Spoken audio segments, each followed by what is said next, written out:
Good morning. It's bright and early. 7 o'clock in the morning. I've been up since 2, so I'm dragging right now. I'm fit and getting fit. I think I'll do my workout during my lunch break because I'm going to try and catch a couple more Z's before work. But I wanted to post something about myself that I just realized a few minutes ago, to be honest. And that is my tendency to obsess when bad things happen. I was trying to make excuses for it. Like, I wanted more data. I want to see what people are saying about this. I remember when 9/11 happened. I was raising my family at that time. And the first thing I did was say, well, what are people saying about this? And this is before smartphones, before Facebook. But I wanted to find out. And I got online to find out what people were saying about it.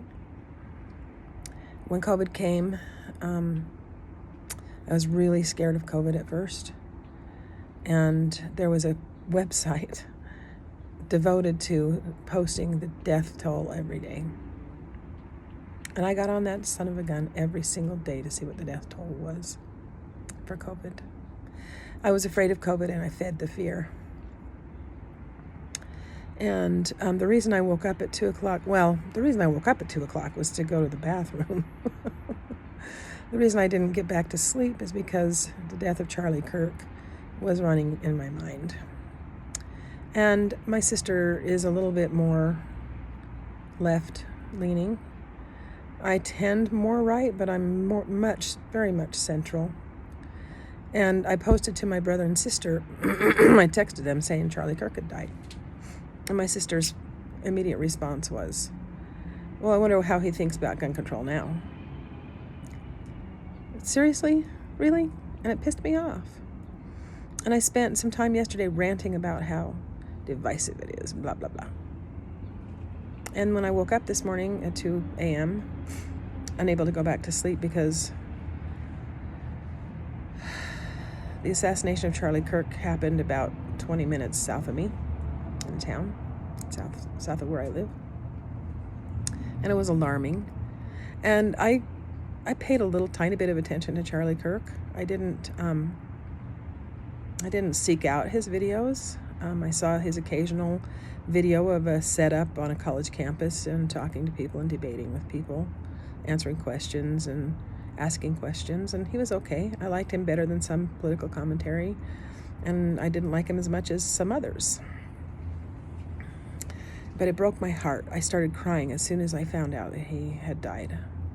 I think I was alarmed because it happened so close. I wasn't at the event, but Utah Valley University is not very far from where I live right now. And I also was sad because someone had been shot in public and died.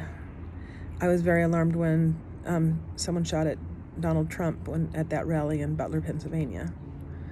Just devastated. And I don't like Donald Trump.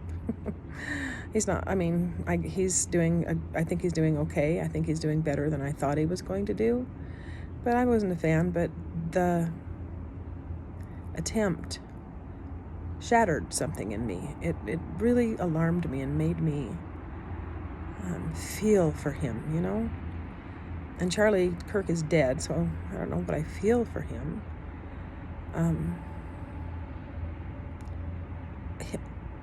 There are people on this world, there are YouTube influencers who, if they died, I would be more devastated just because I like them and I follow them. But back to my point. I got up, got out of bed at a little bit after 2, probably close to 2:30, because I couldn't get comfortable. And I thought I would just fall asleep on my recliner.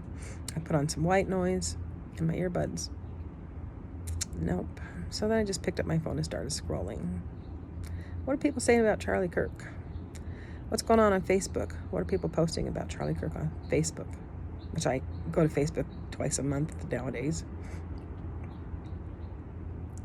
What's the scoop on YouTube? Nothing but Charlie Kirk on YouTube right now.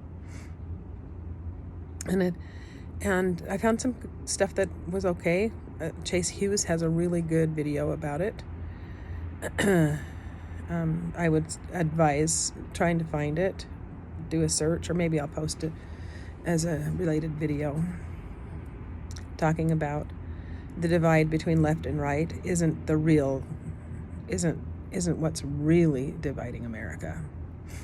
Because your neighbor across the street who has a Donald Trump sign in his front yard wants to pay the bills. He might need to replace his roof.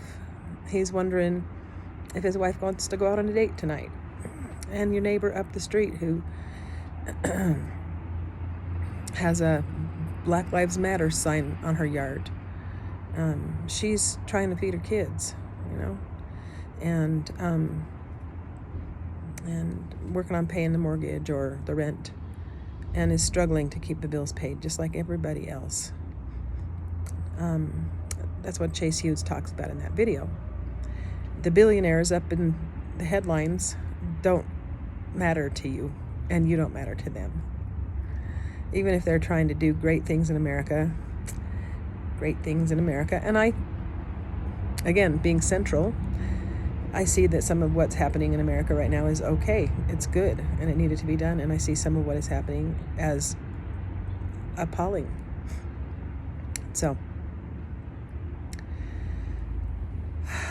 I decided I can't feed the fear anymore. I hate what happened to Charlie Kirk. It makes me sad. I was sad all day yesterday.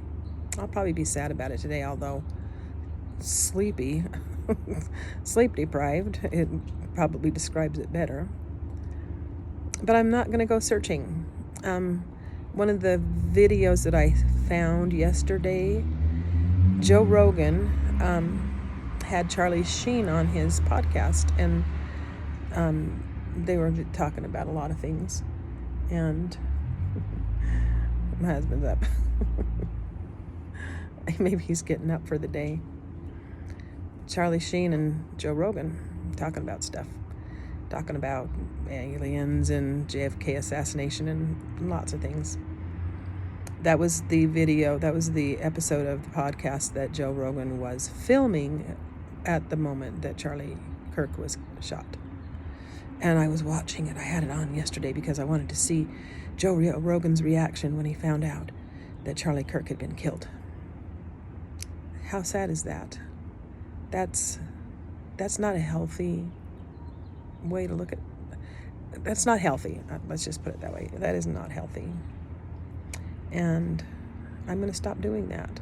When COVID came out, when I went looking at that website with the daily death toll, that wasn't helping me at all.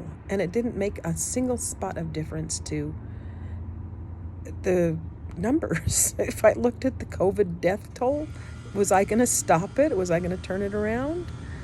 If I find out what Joe Rogan thought or his emotional reaction when Charlie Kirk was shot, how is that going to change anything? Is it going to make me any better? No. I need to stop being the person who seeks out the weird and the negative. I do. I need to raise, I don't know if that's raising my vibe or what, but I know that feeding the fear and feeding the anger and being pulled into it like that isn't healthy for me. And I got to focus on me. So,